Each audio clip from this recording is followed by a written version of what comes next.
আজ আমার জন্মদিন। ছেলে আমাকে একটা সুন্দর লাল শাড়ি কিনে এনেছে। শাড়ি পরে তার কাছে গেলাম। সে আমার দিকে এমনভাবে তাকাল যেন প্রথমবার দেখছে। বলল, মা, তুমি আজ অন্যরকম লাগছ। আমি লজ্জা পেয়ে বললাম, কেমন? সে আমার কাছে এসে বলল, একদম নতুন বিয়ে করা বউয়ের মতো। আমি চমকে উঠলাম। এই লাল রং তোমার গায়ে খুব মানিয়েছে। যেন কলসি কন্যা কি তার চোখ আমার পুরো শরীর জুড়ে ঘুরছিল। আমি এই শাড়ি বেছে নিয়েছিলাম ভেবেই যে তুমি এতে সুন্দর লাগবে। কি আমার গাল গরম হয়ে উঠল। কিন্তু আমি জানতাম না তুমি এতটা রূপসী লাগবে। সে আমার হাত ধরল। আমি তোমাকে ভালোবাসি, এই শাড়িতে তুমি আমার স্ত্রী হয়ে দাঁড়াও। শাড়ির কুচি আমার হাতে কাঁপছিল। যেমন এই শাড়ি তোমার শরীর জড়িয়ে আছে, তেমনি আমিও তোমাকে জড়িয়ে রাখতে চাই সারা জীবন। বিয়ে করো আমাকে গি। এই গল্পটি সম্পূর্ণ শুনলে আপনাদের পানি অটোমেটিক বের হয়ে যাবে, সো যত দ্রুত সম্ভব হাতের কাছে টিস্যু নিয়ে বসে পড়ো। বিছানার চাদর যেন নষ্ট না হয় সেটা সম্পূর্ণ খেয়াল রাখার অনুরোধ জানিয়ে গল্পটি এখন শুরু করব। তার আগের সর্বশেষ অনুরোধ, দয়া করে এমন পানি বের করার গল্প নিয়মিত শুনতে আমাদের চ্যানেলটি সকলেই সাবস্ক্রাইব করুন। ধন্যবাদ। হ্যালো বন্ধুরা, আমার নাম রুমা খান। আমার বয়স ৩৯ বছর। আমার স্বামীর নাম মাহবুব খান, বয়স ৫২ বছর। আমাদের ২ সন্তান, সাকিব আর রিফা। সাকিব ২১ বছর বয়সী, ভার্সিটিতে পড়ে। রিফা ১৪ বছর বয়সী, হাই স্কুলে যায়। গতকাল রাতে একটা অদ্ভুত ঘটনা ঘটেছিল আমাদের বাড়িতে। সাকিব আমার ঘরে এসে বলল, মা, তুমি কি জানো আমাদের বাড়ির নিচতলায় একটা গোপন কক্ষ আছে? আমি অবাক হয়ে বললাম, কি বলছ?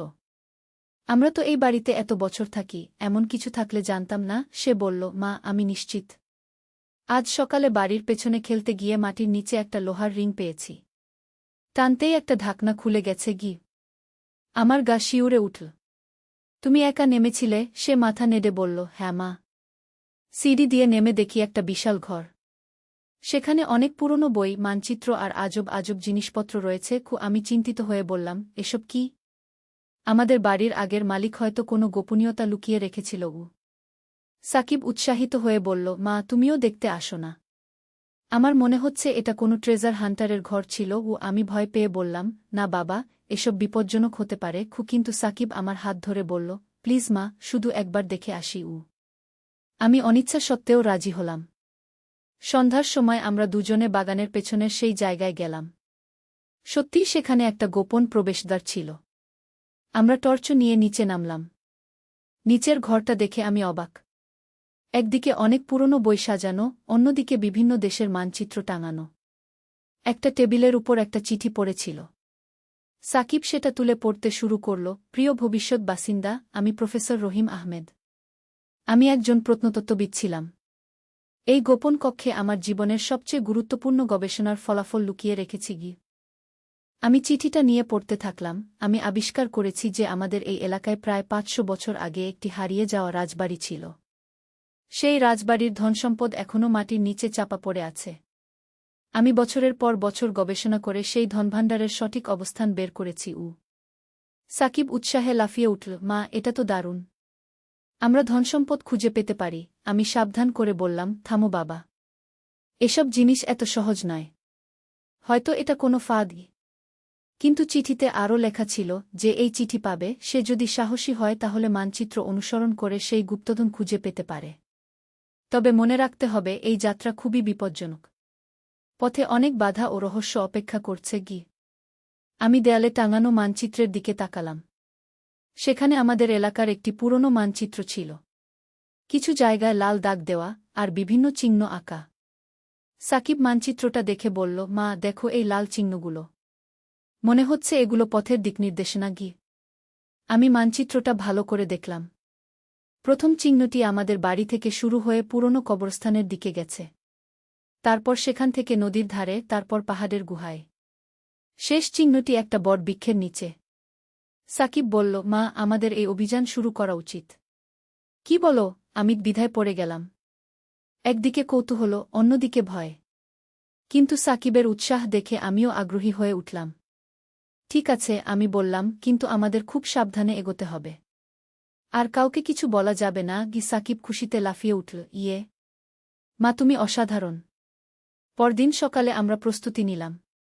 টর্চ, রশি, খাবার, পানি, প্রাথমিক চিকিৎসার বাক্স সব নিয়ে বের হলাম। প্রথম গন্তব্য ছিল পুরনো কবরস্থান। সেখানে পৌঁছে আমরা মানচিত্র অনুযায়ী একটা বিশেষ কবরের পাশে গেলাম। কবরের পাথরে কিছু পুরনো অক্ষর খোদাই করা। সাকিব সেগুলো পড়ার চেষ্টা করল। মা, এই লেখাগুলো আরবি মনে হচ্ছে। আমার আরবি পড়তে পারি না গিয়ে আমি বললাম, এটা হয়তো কোনো সূত্র বা নির্দেশনা গিয়ে।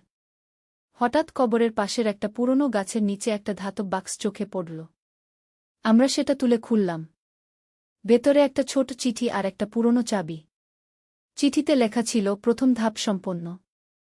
এই চাবি দিয়ে নদীর ধারের পুরনো বটগাছের নিচের তালাবন্ধ সিন্দুক খোলা যাবে। কিন্তু সাবধান, নদীতে একটি রহস্যময় বাধা অপেক্ষা করছে গি। আমরা নদীর দিকে রওনা দিলাম।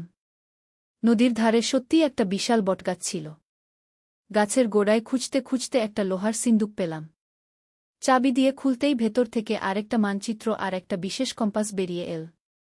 নতুন মানচিত্রে পাহাড়ের গুহার বিস্তারিত দেখানো। আর কম্পাসটা সাধারণ কম্পাসের মতো নয়, এর কাঁটা একটা বিশেষ দিকে ইশারা করছে। সাকিব বলল, মা, এই কম্পাস হয়তো গুপ্তধনের দিকে নির্দেশ করছে। আমি বললাম, হতে পারে। কিন্তু দেখো, চিঠিতে বলা আছে নদীতে একটা বাধা অপেক্ষা করছে গি। আমরা নদীর দিকে তাকালাম। জল পরিষ্কার, কিন্তু গভীর। আমাদের পার হতে হবে। হঠাৎ পানির নিচে কিছু একটা চকচক করতে দেখলাম। সাকিব বলল, মা, ওখানে কিছু আছে গি। আমি সাঁতার জানতাম, তাই পানিতে নেমে গেলাম। নিচে গিয়ে দেখি একটা পুরনো ধাতব বাক্স। তুলে আনার পর খুলে দেখি ভেতরে একটা বিশেষ মূর্তি আর একটা চিঠি। চিঠিতে লেখা, এই মূর্তিটি হল পাহাড়ের গুহার তালার চাবি। গুহার মুখে একটা বিশেষ খাঁজ আছে, এই মূর্তি সেখানে বসালে গোপন দরজা খুলে যাবে। কিন্তু মনে রাখবে, গুহার ভেতরে অন্ধকার আর নীরবতার রাজ্য। সেখানে অনেক ভ্রান্তি আর বিভ্রম অপেক্ষা করছে গি। আমরা পাহাড়ের দিকে রওনা দিলাম। পাহাড়ে উঠতে প্রায় 2 ঘন্টা লাগল। গুহার মুখে পৌঁছে দেখি সত্যিই একটা বিশেষ আকৃতির খাঁজ আছে। মূর্তিটা সেখানে বসাতেই একটা পাথরের দরজা সরে গেল। গুহার ভেতরটা ছিল রহস্যময়। দেয়ালে অনেক চিত্রকর্ম, মেঝেতে অদ্ভুত নকশা। আমরা টর্চের আলো এগিয়ে চললাম। হঠাৎ সাকিব থমকে দাঁড়াল। মা, শুনছ? কোনো আওয়াজ পাচ্ছ? আমি কান পেতে শুনলাম। মৃদু একটা সুরের আওয়াজ আসছে। হ্যাঁ, কিন্তু এটা কি? আমি বললাম। আমরা আওয়াজের উৎসের দিকে এগিয়ে গেলাম। একটা চেম্বারে পৌঁছে দেখি সেখানে পানির ফোঁটা পড়ার আওয়াজ। আর একটা পুরনো বেদির উপর একটা স্বর্ণের বাক্স। সাকিব বলল, মা, এটাই হয়তো মূল ধনভাণ্ডার। কিন্তু আমার মন বলছিল এত সহজ হওয়ার কথা নয়। বাক্সের কাছে গিয়ে দেখি তার উপর একটা সতর্কবার্তা লেখা, যে এই বাক্স খুলবে সে হয়তো ধনসম্পদ পাবে, কিন্তু তার সাথে একটা দায়বদ্ধতাও নিতে হবে। আমি ভেবেচিন্তে বাক্সটা খুললাম। ভেতরে স্বর্ণমুদ্রা আর রত্নপাথরের পাশাপাশি একটা চূড়ান্ত চিঠি পড়ে আছে। চিঠিতে লেখা, অভিনন্দন, তুমি সফল হয়েছ। কিন্তু এই ধনসম্পদ শুধু তোমার নয়। এটা তোমার সম্প্রদায়ের কল্যাণে ব্যবহার করতে হবে। আমি প্রফেসর রহিম আহমেদ এই ধনভাণ্ডার তৈরি করেছি ভবিষ্যৎ প্রজন্মের জন্য। যে এটা পাবে সে হবে এই এলাকার মানুষের সেবক। আমি বুঝতে পারলাম এটা শুধু একটা ধনসম্পদ নয়, একটা দায়িত্ব। সাকিবকে বললাম, বাবা, আমাদের এই সম্পদ দিয়ে এলাকার মানুষের উপকার করতে হবে। সাকিব মাথা নাড়ল। হ্যাঁ মা, তুমি ঠিক বলেছ। আমরা সেই ধনসম্পদ নিয়ে বাড়ি ফিরলাম। পরদিন আমরা এলাকার প্রবীণদের সাথে পরামর্শ করলাম। তারা আমাদের বললেন যে প্রফেসর রহিম আহমেদ সত্যিই এক সময় এই এলাকায় থাকতেন। তিনি একজন মহৎ মানুষ ছিলেন, সব সময় গরিব মানুষের পাশে দাঁড়াতেন। আমরা সিদ্ধান্ত নিলাম সেই ধনসম্পদ দিয়ে এলাকায় একটা স্কুল আর একটা হাসপাতাল তৈরি করব। সাকিব তার কলেজের বন্ধুদের নিয়ে একটা যুব সংগঠন গড়ল। তারা এলাকার উন্নয়নে কাজ শুরু করল। আমাদের এই অভিযান শুধু একটা ধনসম্পদ খোঁজার গল্প ছিল না, এটা ছিল একটা মানবিক দায়বদ্ধতার গল্প। আমরা বুঝতে পেরেছিলাম যে প্রকৃত সম্পদ শুধু স্বর্ণরূপ নয়, বরং মানুষের কল্যাণে কাজ করার মধ্যেই আছে। আজ 1 বছর পর আমাদের তৈরি স্কুলে শতাধিক শিশু পড়াশোনা করছে। হাসপাতালে এলাকার মানুষ বিনামূল্যে চিকিৎসা পাচ্ছে। সাকিব এখন একজন সমাজসেবী যুবক হিসেবে পরিচিত। আমার মনে হয় প্রফেসর রহিম আহমেদ এভাবেই চেয়েছিলেন তার গুপ্ত ধনভাণ্ডার ব্যবহৃত হোক। শুধু ব্যক্তিগত সম্পদ হিসেবে নয়, বরং পুরো সমাজের কল্যাণের জন্য। এই ছিল আমাদের রহস্যময় অভিযানের গল্প। একটা সাধারণ জন্মদিনের শাড়ি থেকে শুরু হয়ে যে যাত্রা একটা সামাজিক দায়বদ্ধতায় পরিণত হল। আমি এখন বুঝতে পারি যে জীবনের প্রকৃত অর্থ হল অন্যের জন্য কিছু করা, নিজের স্বার্থের চেয়ে সমাজের কল্যাণকে বড় করে দেখা। সাকিব আজকাল প্রায় বলে, মা, আমাদের সেই অভিযান শুধু একটা ধনসম্পদ খোঁজার গল্প ছিল না। এটা ছিল আমাদের চরিত্র গঠনের গল্প ও আমিও একমত। আমরা যে শুধু স্বর্ণমুদ্রা পেয়েছি তা নয়, আমরা পেয়েছি মানুষ হিসেবে বেড়ে ওঠার একটা সুযোগ। আমাদের বাড়ির গোপন কক্ষটা এখন একটা ছোট জাদুঘর হয়ে গেছে। প্রফেসর রহিমের গবেষণার সব উপকরণ সেখানে সংরক্ষিত আছে। এলাকার মানুষ এসে দেখে যায়। তারা বুঝতে পারে যে কিভাবে একজন মানুষ তার পুরো জীবন অন্যের কল্যাণের জন্য উৎসর্গ করেছিলেন। আমার এই গল্প শুনে হয়তো অনেকেই ভাববেন এটা কল্পনার গল্প। কিন্তু আমি বলবো, জীবনে এমন অনেক রহস্য আছে যা আমরা খোঁজ করলেই পেতে পারি। প্রয়োজন শুধু সাহস আর মানুষের প্রতি ভালোবাসা। আমাদের পরিবারে এই ঘটনার পর একটা নতুন উৎসাহ এসেছে। রিফা এখন পড়াশোনার পাশাপাশি স্বেচ্ছাসেবী কাজে অংশ নেয়। আমার স্বামী মাহবুব সাহেব আগে শুধু অফিসের কাজ নিয়ে ব্যস্ত থাকতেন, এখন তিনিও এলাকার উন্নয়নে সক্রিয়ভাবে অংশগ্রহণ করেন। এই যে পারিবারিক ঐক্য আর সমাজের প্রতি দায়বদ্ধতা, এটাই হয়তো প্রফেসর রহিমের আসল উপহার ছিল। তিনি জানতেন যে একটা পরিবার যখন একসাথে কোনো ভালো কাজে অংশগ্রহণ করে, তখন সেই পরিবারের বন্ধন আরও মজবুত হয়। আমি প্রায়ই ভাবি, আমাদের জীবনে এমন কত গোপন রহস্য আছে যা আমরা জানি না। হয়তো প্রতিটি বাড়িতেই কোনো না কোনো গল্প লুকিয়ে আছে। প্রয়োজন শুধু সেগুলো খুঁজে বের করার। আমাদের এই অভিজ্ঞতা আমাদের শিখিয়েছে যে জীবনের প্রতিটি মুহূর্তেই কিছু না কিছু নতুনত্ব লুকিয়ে আছে। আমাদের শুধু চোখ খোলা রেখে চারপাশে তাকাতে হয়। আজ আমার জন্মদিনের সেই লাল শাড়িটা আমার আলমারিতে যত্ন করে রাখা আছে। প্রতিবার দেখলেই মনে হয় এই শাড়িটাই ছিল আমাদের জীবনের সবচেয়ে বড় পরিবর্তনের সূচনা। কিন্তু আমাদের গল্পটা এখানেই শেষ নয়। গত মাসে আরও একটা অদ্ভুত ঘটনা ঘটেছে। সাকিব একদিন সেই গুপ্ত কক্ষে কাজ করছিল। হঠাৎ সে আমাকে ডেকে বলল, মা, এই দেয়ালে আরও একটা গোপন জায়গা আছে, মনে হচ্ছে ইউ। আমি গিয়ে দেখি দেয়ালের একটা অংশ খানিকটা আলাদা। সাকিব সেখানে চাপ দিতেই একটা ছোট্ট দরজা খুলে গেল। ভেতরে একটা ছোট্ট কক্ষ। সেখানে প্রফেসর রহিমের ব্যক্তিগত ডায়েরি রাখা। ডায়েরি পড়ে জানলাম যে প্রফেসর রহিম শুধু একজন প্রত্নতত্ত্ববিদ ছিলেন না, তিনি একজন গোয়েন্দাও ছিলেন। দেশের স্বাধীনতার সময় তিনি গুরুত্বপূর্ণ তথ্য লুকিয়ে রাখতেন। তার ডায়েরিতে অনেক রহস্যজনক কোড আর সংকেত লেখা। একটা পাতায় লেখা ছিল, আমি জানি আমার সময় শেষ হয়ে আসছে, কিন্তু আমার কাজ অসম্পূর্ণ রেখে যেতে পারি না। যে আমার এই গোপন কাজের সন্ধান পাবে, তাকেই এই দায়িত্ব সম্পূর্ণ করতে হবে। ডায়েরিতে আরও লেখা ছিল যে তিনি কয়েকটা গুরুত্বপূর্ণ ইতিহাসের নথি লুকিয়ে রেখেছেন। সেগুলো খুঁজে বের করে জাতীয় জাদুঘরে দান করার কথা বলেছেন। আমি আর সাকিব সিদ্ধান্ত নিলাম যে আমরা প্রফেসর রহিমের এই অসম্পূর্ণ কাজ সম্পন্ন করব। ডায়েরিতে দেওয়া সংকেত অনুসরণ করে আমরা খুঁজতে শুরু করলাম। প্রথম সংকেত আমাদের নিয়ে গেল এলাকার সবচেয়ে পুরনো মসজিদে। মসজিদের ইমাম সাহেব আমাদের সাহায্য করলেন। তিনি বললেন, হ্যাঁ, প্রফেসর রহিম সাহেব প্রায় এখানে আসতেন। তিনি মসজিদের পুরনো নথিপত্র নিয়ে গবেষণা করতেন। মসজিদের পুরনো অংশে খুঁজতে খুঁজতে আমরা একটা দেয়ালের পেছনে লুকানো একটা তোরঙ্গ পেলাম। তোরঙ্গে ৫০০ বছরের পুরনো কিছু হস্তলিখিত গ্রন্থ আর মানচিত্র। এগুলো ছিল আমাদের এলাকার প্রাচীন ইতিহাসের অমূল্য নিদর্শন। দ্বিতীয় সংকেত নিয়ে গেল পুরনো জমিদার বাড়ির ধ্বংসাবশেষে। সেখানে মাটি খুঁড়ে আমরা পেলাম একটা তামার পাত। তাতে খোদাই করা আছে প্রাচীন বাংলার একটা রাজবংশের বিবরণ। তৃতীয় সংকেত ছিল সবচেয়ে কঠিন। সেটা আমাদের নিয়ে গেল নদীর মাঝখানে একটা ছোট্ট দ্বীপে। সেখানে একটা পরিত্যক্ত মন্দিরের ধ্বংসাবশেষ। মন্দিরের গর্ভগৃহে লুকানো ছিল একটা পাথরের পাতায় খোদাই করা প্রাচীন শিলালিপি। আমরা এই সব নিদর্শন জাতীয় জাদুঘরে পৌঁছে দিলাম। জাদুঘরের পরিচালক আমাদের ধন্যবাদ জানিয়ে বললেন, এই আবিষ্কারগুলো বাংলার ইতিহাসে নতুন অধ্যায় যোগ করবে। সাকিব এই কাজে এতটাই আগ্রহী হয়ে উঠল যে সে তার পড়াশোনাও ইতিহাস বিষয়ে পরিবর্তন করে ফেল। এখন সে প্রত্নতত্ত্ব নিয়ে পড়াশোনা করছে। তার স্বপ্ন প্রফেসর রহিমের মতো একজন গবেষক হওয়া। আমার মনে হয় প্রফেসর রহিম আহমেদ শুধু একটা গুপ্তধন রেখে যাননি, তিনি রেখে গেছেন একটা জীবনযাত্রার দর্শন। কিভাবে একজন মানুষ তার জীবনকে সমাজের কল্যাণে কাজে লাগাতে পারে, তার জ্বলন্ত উদাহরণ তিনি। রিফা এখন স্কুলে ইতিহাস ক্লাবের সভাপতি। সে তার বন্ধুদের নিয়ে এলাকার পুরনো ইতিহাস নিয়ে গবেষণা করে। তারা বয়স্কদের কাছ থেকে পুরনো গল্প সংগ্রহ করে একটা মৌখিক ইতিহাসের সংকলন তৈরি করছে। আমার স্বামী মাহবুব সাহেব এখন আমাদের এলাকার ইতিহাস সংরক্ষণ কমিটির চেয়ারম্যান। তিনি সরকারের কাছে প্রস্তাব দিয়েছেন যে আমাদের এলাকায় একটা ঐতিহ্য জাদুঘর স্থাপন করা হোক। আমি নিজেও এখন মহিলাদের একটা সংগঠনের সাথে যুক্ত হয়েছি।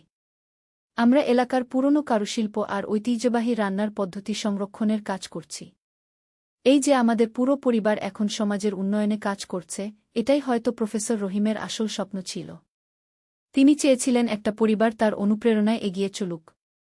কখনো কখনো আমি ভাবি, যদি সাকিব সেদিন সেই গোপন কক্ষটা আবিষ্কার না করত, তাহলে আমাদের জীবন হয়তো একদম অন্যরকম হতো। আমরা হয়তো একটা সাধারণ জীবন যাপন করতাম, কোনো বিশেষ উদ্দেশ্য ছাড়াই। কিন্তু এখন আমাদের জীবনে একটা অর্থ আছে, একটা লক্ষ্য আছে। আমরা জানি যে আমাদের প্রতিটি কাজ সমাজের কোনো না কোনো উপকারে আসছে। গত সপ্তাহে একটা মজার ঘটনা ঘটল। এক বয়স্ক ভদ্রলোক আমাদের বাড়িতে এসে বললেন যে তিনি প্রফেসর রহিমের ছাত্র ছিলেন। তিনি অনেক বছর বিদেশে ছিলেন, এখন দেশে ফিরে এসে জানতে পারলেন যে আমরা তার গুরুর কাজ এগিয়ে নিয়ে যাচ্ছি। তিনি আমাদের দিলেন প্রফেসর রহিমের আরও কিছু গুরুত্বপূর্ণ তথ্য। তিনি বললেন যে প্রফেসর রহিম একটা গোপন সংগঠনের সদস্য ছিলেন যারা দেশের ইতিহাস ও ঐতিহ্য সংরক্ষণের কাজ করত। এই নতুন তথ্য পেয়ে আমরা আরও উৎসাহিত হলাম।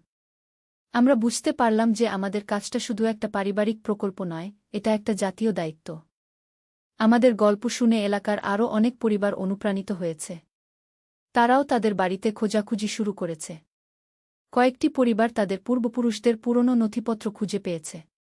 এইভাবে আমাদের একটা ছোট্ট উদ্যোগ এখন একটা আন্দোলনের রূপ নিয়েছে। পুরো এলাকা জুড়ে ইতিহাস চর্চার একটা নতুন ধারা শুরু হয়েছে। আমি প্রায়ই আমার সেই জন্মদিনের দিনটার কথা ভাবি। সাকিব যখন আমাকে সেই লাল শাড়িতে দেখে সেই কথাগুলো বলেছিল, তখন কি জানতাম যে এই একটা মুহূর্ত আমাদের পুরো জীবন বদলে দেবে? হয়তো জীবনে এমনই হয়। একটা ছোট্ট ঘটনা থেকে শুরু হয়ে বিশাল কিছু ঘটে যায়। আমাদের শুধু চোখ কান খোলা রেখে জীবনের সংকেতগুলো বুঝতে হয়। আজকাল সাকিব প্রায় বলে, মা, আমার মনে হয় প্রফেসর রহিম এখনও কোথাও থেকে আমাদের দেখছেন। তিনি খুশি হচ্ছেন যে তার স্বপ্ন পূরণ হচ্ছে। আমিও একই রকম মনে করি। কোনো মহৎ মানুষের আত্মা কখনো মরে না, তা বেঁচে থাকে তার কাজের মধ্য দিয়ে। আমাদের বাড়ির সেই গুপ্ত কক্ষটা এখন একটা গবেষণা কেন্দ্র হয়ে উঠেছে। বিভিন্ন বিশ্ববিদ্যালয়ের ছাত্রছাত্রীরা এখানে এসে গবেষণা করে। আমরা তাদের সব রকম সাহায্য করি। এইভাবে আমাদের সাধারণ একটা বাড়ি হয়ে উঠেছে জ্ঞান চর্চার একটা কেন্দ্র। আমার মনে হয় এটাই ছিল প্রফেসর রহিমের আসল পরিকল্পনা। তিনি চেয়েছিলেন তার বাড়িটা একদিন জ্ঞান বিতরণের কাজে ব্যবহৃত হোক। আমি এখন বুঝতে পারি যে জীবনের প্রতিটি মুহূর্তেই কোনো না কোনো রহস্য লুকিয়ে আছে। আমাদের শুধু সেগুলো খুঁজে বের করার মানসিকতা থাকতে হয়। আর সবচেয়ে বড় কথা, যা পাই তা দিয়ে নিজের পাশাপাশি অন্যদের উপকার করার চেষ্টা করতে হয়। আমাদের এই গল্প হয়তো অনেকের কাছে অবিশ্বাস্য মনে হবে। কিন্তু আমি বলবো, জীবনে এমন অনেক অবিশ্বাস্য ঘটনাই ঘটে। প্রয়োজন শুধু সেগুলোকে গ্রহণ করার মতো খোলা মন। আমার এই গল্প যদি কাউকে অনুপ্রাণিত করে তার নিজের জীবনে কোনো ইতিবাচক পরিবর্তন আনতে, তাহলেই আমার গল্প বলার সার্থকতা।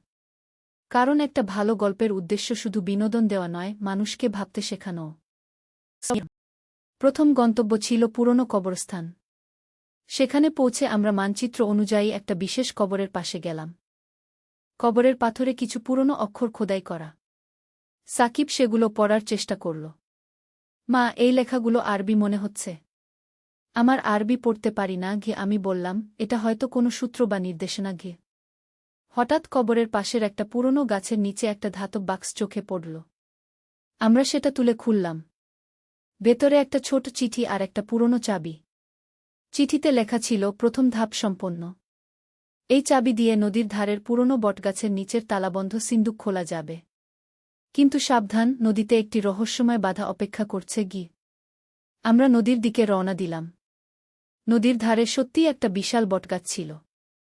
গাছের গোড়ায় খুঁজতে খুঁজতে একটা লোহার সিন্দুক পেলাম। চাবি দিয়ে খুলতেই ভেতর থেকে আরেকটা মানচিত্র আর একটা বিশেষ কম্পাস বেরিয়ে এল। নতুন মানচিত্রে পাহাড়ের গুহার বিস্তারিত দেখানো। আর কম্পাসটা সাধারণ কম্পাসের মতো নয়, এর কাঁটা একটা বিশেষ দিকে ইশারা করছে। সাকিব বলল, মা, এই কম্পাস হয়তো গুপ্তধনের দিকে নির্দেশ করছে। আমি বললাম, হতে পারে। কিন্তু দেখো, চিঠিতে বলা আছে নদীতে একটা বাধা অপেক্ষা করছে। আমরা নদীর দিকে তাকালাম। জল পরিষ্কার, কিন্তু গভীর। আমাদের পার হতে হবে। হঠাৎ পানির নিচে কিছু একটা চকচক করতে দেখলাম। সাকিব বলল, মা, ওখানে কিছু আছে কি? আমি সাঁতার জানতাম, তাই পানিতে নেমে গেলাম। নিচে গিয়ে দেখি একটা পুরনো ধাতব বাক্স। তুলে আনার পর খুলে দেখি ভেতরে একটা বিশেষ মূর্তি আর একটা চিঠি। চিঠিতে লেখা, এই মূর্তিটি হল পাহাড়ের গুহার তালার চাবি। গুহার মুখে একটা বিশেষ খাঁজ আছে, এই মূর্তি সেখানে বসালে গোপন দরজা খুলে যাবে। কিন্তু মনে রাখবে, গুহার ভেতরে অন্ধকার আর নীরবতার রাজ্য। সেখানে অনেক ভ্রান্তি আর বিভ্রম অপেক্ষা করছে কি।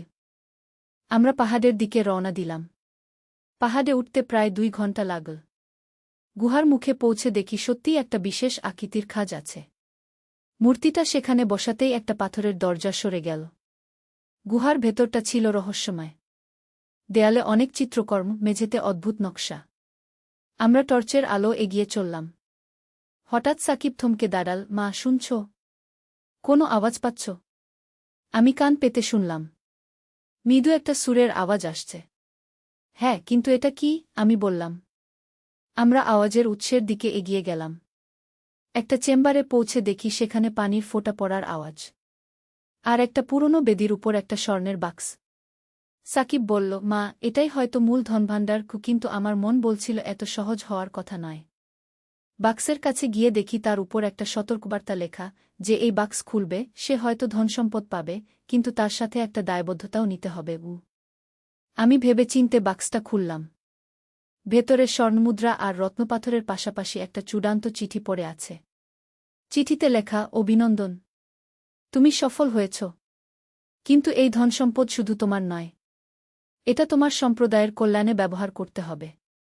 আমি প্রফেসর রহিম আহমেদ এই ধনভাণ্ডার তৈরি করেছি ভবিষ্যৎ প্রজন্মের জন্য। যে এটা পাবে সে হবে এই এলাকার মানুষের সেবকও। আমি বুঝতে পারলাম এটা শুধু একটা ধনসম্পদ নয়, একটা দায়িত্ব। সাকিবকে বললাম, বাবা, আমাদের এই সম্পদ দিয়ে এলাকার মানুষের উপকার করতে হবে। সাকিব মাথা নাড়ল। হ্যাঁ মা, তুমি ঠিক বলেছ। আমরা সেই ধনসম্পদ নিয়ে বাড়ি ফিরলাম।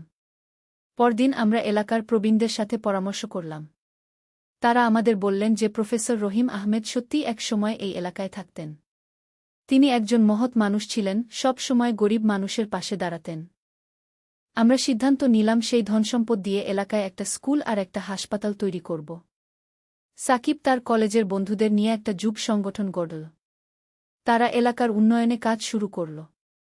আমাদের এই অভিযান শুধু একটা ধনসম্পদ খোঁজার গল্প ছিল না, এটা ছিল একটা মানবিক দায়বদ্ধতার গল্প।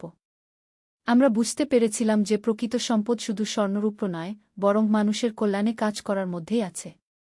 আজ 1 বছর পর আমাদের তৈরি স্কুলে শতাধিক শিশু পড়াশোনা করছে।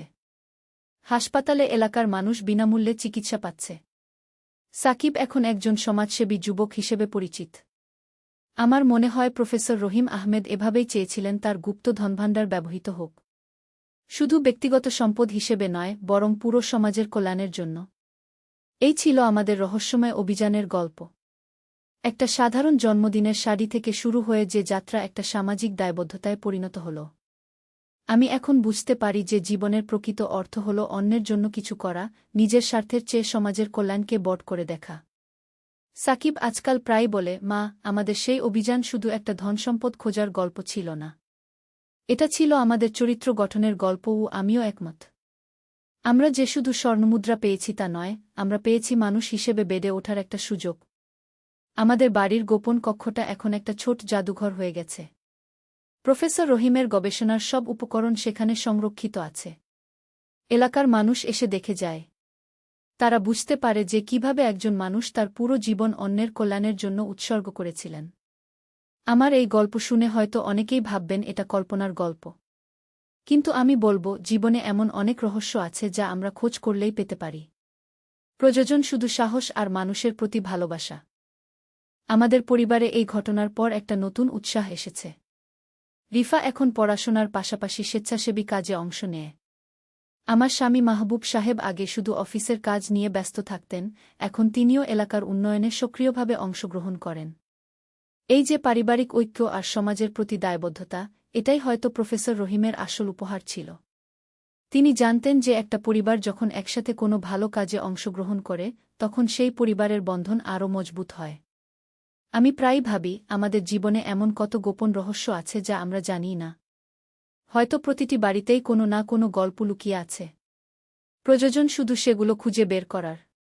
আমাদের এই অভিজ্ঞতা আমাদের শিখিয়েছে যে জীবনের প্রতিটি মুহূর্তেই কিছু না কিছু নতুনত্ব লুকিয়ে আছে। আমাদের শুধু চোখ খোলা রেখে চারপাশে তাকাতে হয়। আজ আমার জন্মদিনের সেই লাল শাড়িটা আমার আলমারিতে যত্ন করে রাখা আছে। প্রতিবার দেখলেই মনে হয় এই শাড়িটাই ছিল আমাদের জীবনের সবচেয়ে বড় পরিবর্তনের সূচনা। কিন্তু আমাদের গল্পটা এখানেই শেষ নয়। গত মাসে আরও একটা অদ্ভুত ঘটনা ঘটেছে। সাকিব একদিন সেই গুপ্ত কক্ষে কাজ করছিল। হঠাৎ সে আমাকে ডেকে বলল, মা, এই দেয়ালে আরও একটা গোপন জায়গা আছে, মনে হচ্ছে ইউ। আমি গিয়ে দেখি দেয়ালের একটা অংশ খানিকটা আলাদা। সাকিব সেখানে চাপ দিতেই একটা ছোট্ট দরজা খুলে গেল। ভেতরে একটা ছোট্ট কক্ষ। সেখানে প্রফেসর রহিমের ব্যক্তিগত ডায়েরি রাখা।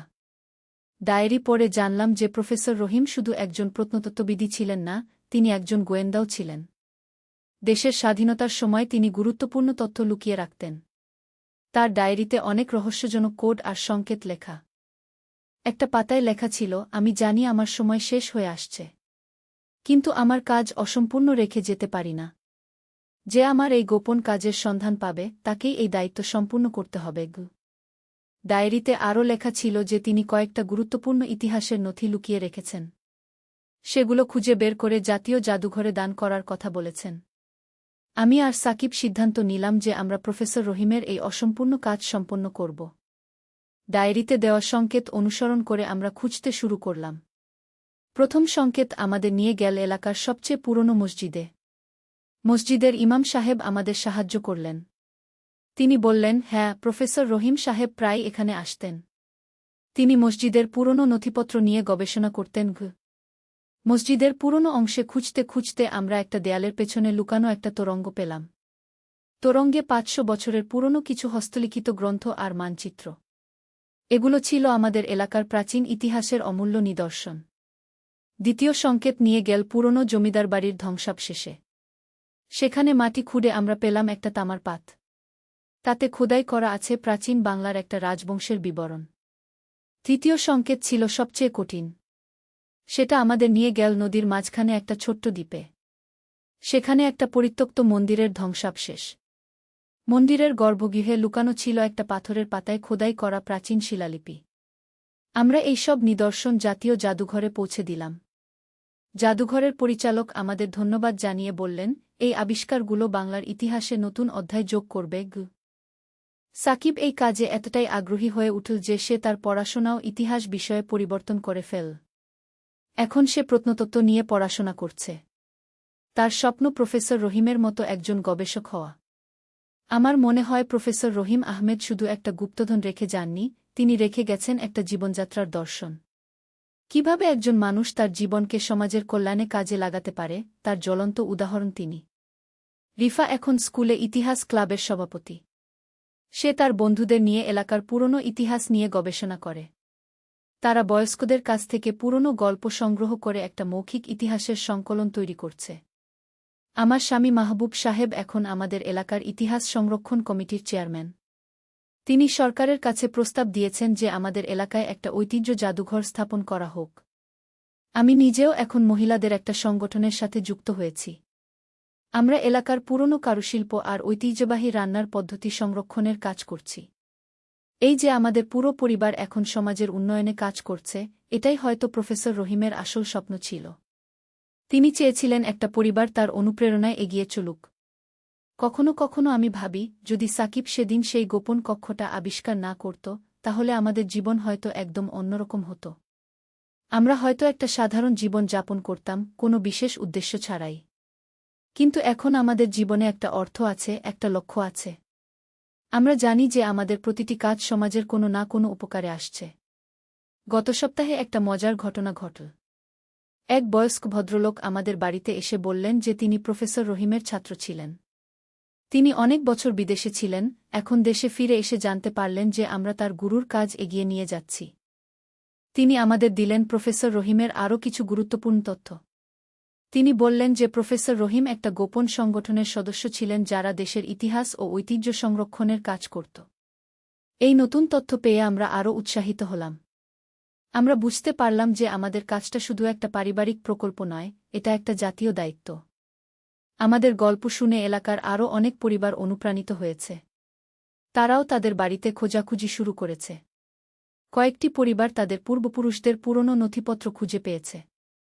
এইভাবে আমাদের একটা ছোট্ট উদ্যোগ এখন একটা আন্দোলনের রূপ নিয়েছে। পুরো এলাকা জুড়ে ইতিহাস চর্চার একটা নতুন ধারা শুরু হয়েছে। আমি প্রায়ই আমার সেই জন্মদিনের দিনটার কথা ভাবি। সাকিব যখন আমাকে সেই লাল শাড়িতে দেখে সেই কথাগুলো বলেছিল, তখন কি জানতাম যে এই একটা মুহূর্ত আমাদের পুরো জীবন বদলে দেবে? হয়তো জীবনে এমনই হয়। একটা ছোট্ট ঘটনা থেকে শুরু হয়ে বিশাল কিছু ঘটে যায়। আমাদের শুধু চোখ কান খোলা রেখে জীবনের সংকেতগুলো বুঝতে হয়। আজকাল সাকিব প্রায় বলে, মা, আমার মনে হয় প্রফেসর রহিম এখনও কোথাও থেকে আমাদের দেখছেন। তিনি খুশি হচ্ছেন যে তার স্বপ্ন পূরণ হচ্ছে। আমিও একই রকম মনে করি। কোনো মহৎ মানুষের আত্মা কখনো মরে না, তা বেঁচে থাকে তার কাজের মধ্য দিয়ে। আমাদের বাড়ির সেই গুপ্ত কক্ষটা এখন একটা গবেষণা কেন্দ্র হয়ে উঠেছে। বিভিন্ন বিশ্ববিদ্যালয়ের ছাত্রছাত্রীরা এখানে এসে গবেষণা করে। আমরা তাদের সব রকম সাহায্য করি। এইভাবে আমাদের সাধারণ একটা বাড়ি হয়ে উঠেছে জ্ঞান চর্চার একটা কেন্দ্র।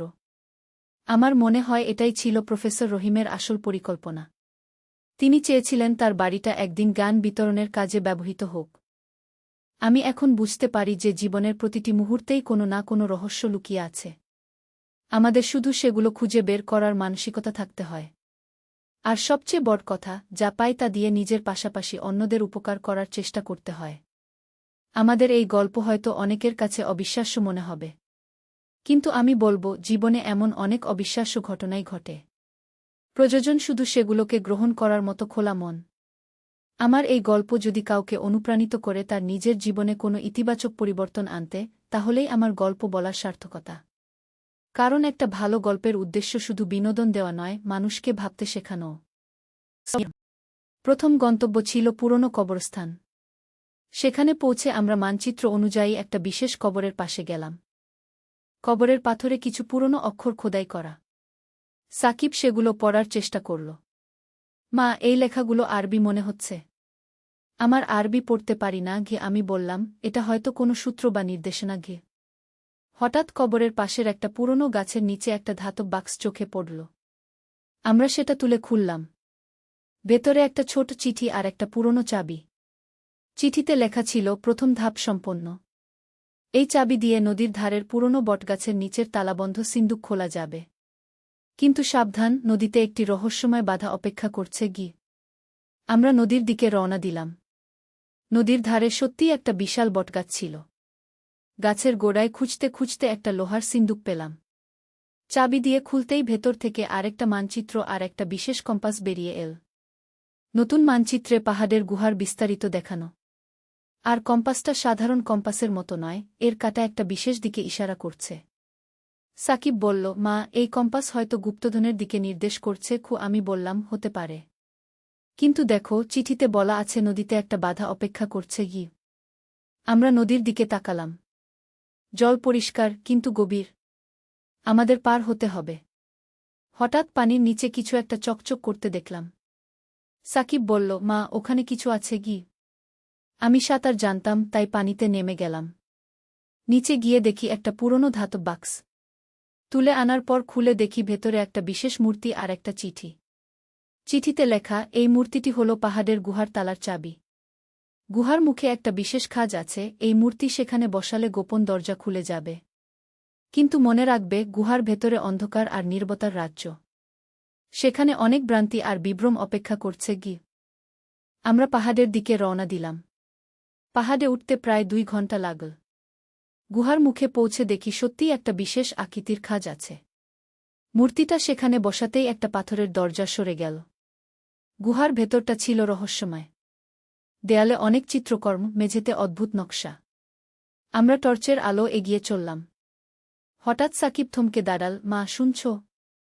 কোনো আওয়াজ পাচ্ছ? আমি কান পেতে শুনলাম। মৃদু একটা সুরের আওয়াজ আসছে। হ্যাঁ, কিন্তু এটা কি? আমি বললাম। আমরা আওয়াজের উৎসের দিকে এগিয়ে গেলাম। একটা চেম্বারে পৌঁছে দেখি সেখানে পানির ফোঁটা পড়ার আওয়াজ। আর একটা পুরনো বেদির উপর একটা স্বর্ণের বাক্স।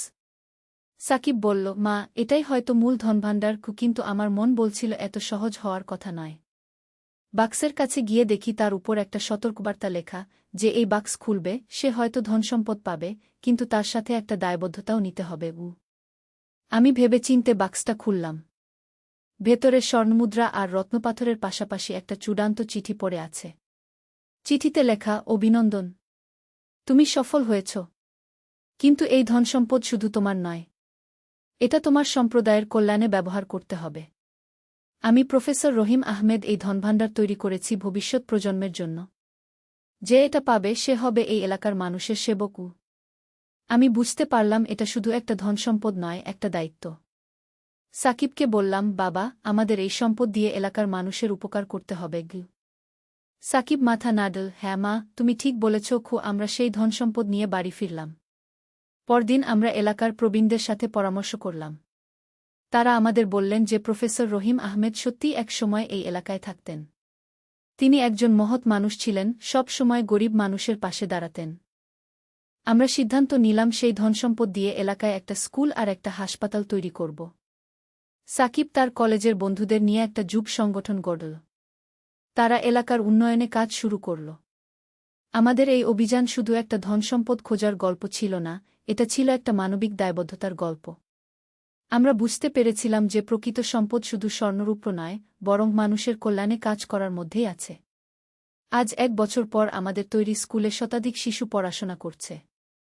হাসপাতালে এলাকার মানুষ বিনামূল্যে চিকিৎসা পাচ্ছে। সাকিব এখন একজন সমাজসেবী যুবক হিসেবে পরিচিত।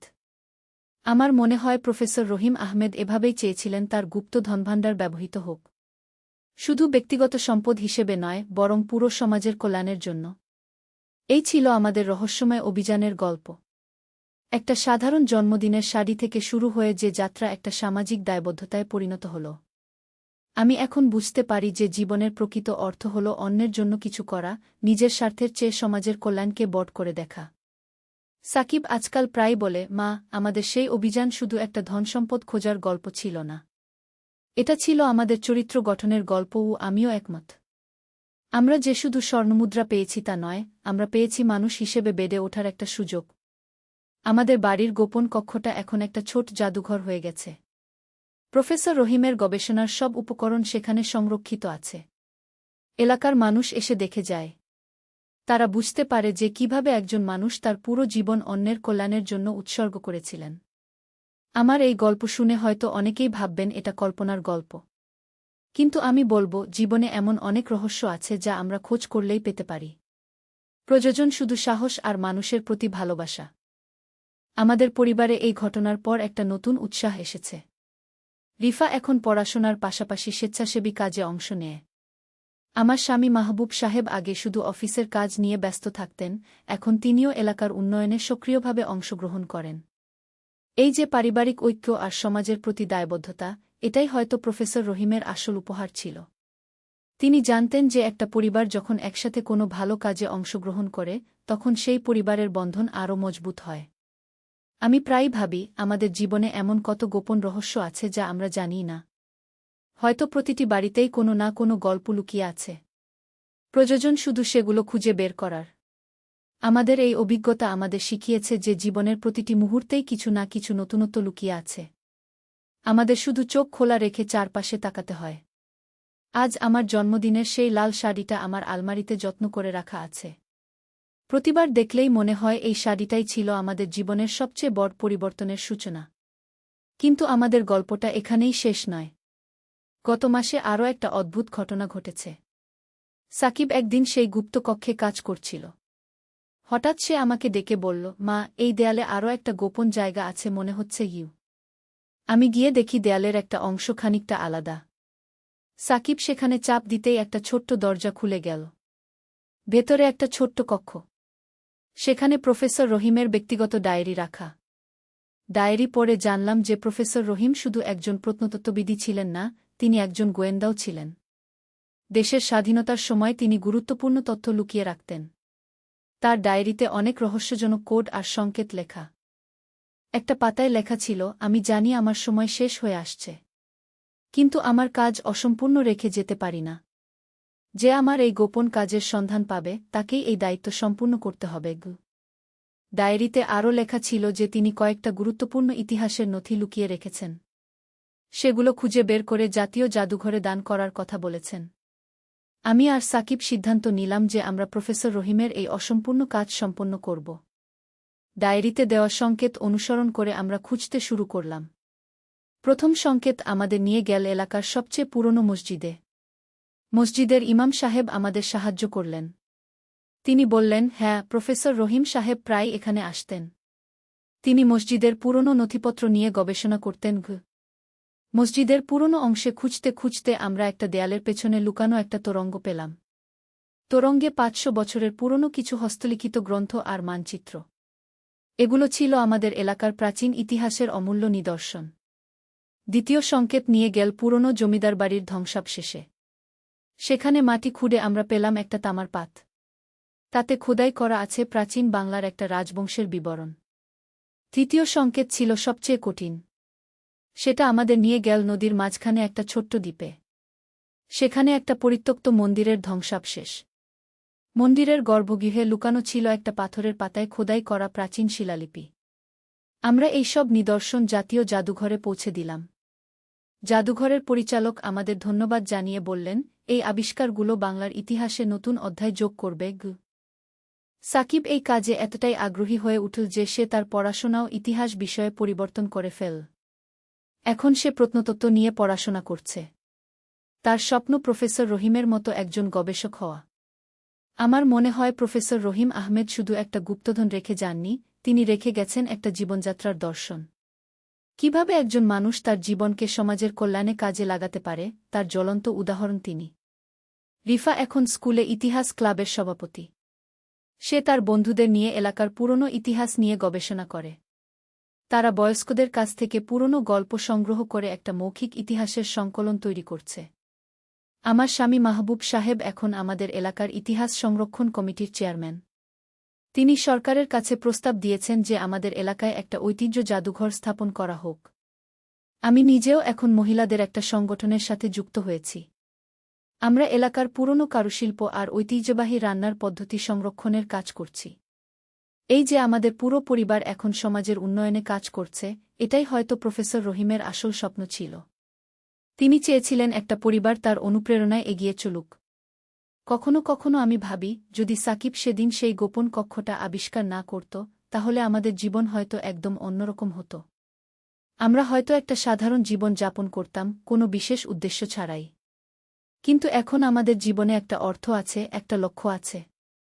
আমরা জানি যে আমাদের প্রতিটি কাজ সমাজের কোনো না কোনো উপকারে আসছে। গত সপ্তাহে একটা মজার ঘটনা ঘটল। এক বয়স্ক ভদ্রলোক আমাদের বাড়িতে এসে বললেন যে তিনি প্রফেসর রহিমের ছাত্র ছিলেন। তিনি অনেক বছর বিদেশে ছিলেন, এখন দেশে ফিরে এসে জানতে পারলেন যে আমরা তার গুরুর কাজ এগিয়ে নিয়ে যাচ্ছি। তিনি আমাদের দিলেন প্রফেসর রহিমের আরও কিছু গুরুত্বপূর্ণ তথ্য। তিনি বললেন যে প্রফেসর রহিম একটা গোপন সংগঠনের সদস্য ছিলেন যারা দেশের ইতিহাস ও ঐতিহ্য সংরক্ষণের কাজ করত। এই নতুন তথ্য পেয়ে আমরা আরও উৎসাহিত হলাম। আমরা বুঝতে পারলাম যে আমাদের কাজটা শুধু একটা পারিবারিক প্রকল্প নয়, এটা একটা জাতীয় দায়িত্ব। আমাদের গল্প শুনে এলাকার আরও অনেক পরিবার অনুপ্রাণিত হয়েছে। তারাও তাদের বাড়িতে খোঁজাখুঁজি শুরু করেছে। কয়েকটি পরিবার তাদের পূর্বপুরুষদের পুরনো নথিপত্র খুঁজে পেয়েছে। এইভাবে আমাদের একটা ছোট্ট উদ্যোগ এখন একটা আন্দোলনের রূপ নিয়েছে। পুরো এলাকা জুড়ে ইতিহাস চর্চার একটা নতুন ধারা শুরু হয়েছে। আমি প্রায়ই আমার সেই জন্মদিনের দিনটার কথা ভাবি। সাকিব যখন আমাকে সেই লাল শাড়িতে দেখে সেই কথাগুলো বলেছিল, তখন কি জানতাম যে এই একটা মুহূর্ত আমাদের পুরো জীবন বদলে দেবে? হয়তো জীবনে এমনই হয়। একটা ছোট্ট ঘটনা থেকে শুরু হয়ে বিশাল কিছু ঘটে যায়। আমাদের শুধু চোখ কান খোলা রেখে জীবনের সংকেতগুলো বুঝতে হয়। আজকাল সাকিব প্রায় বলে, মা, আমার মনে হয় প্রফেসর রহিম এখনও কোথাও থেকে আমাদের দেখছেন। তিনি খুশি হচ্ছেন যে তার স্বপ্ন পূরণ হচ্ছে। আমিও একই রকম মনে করি।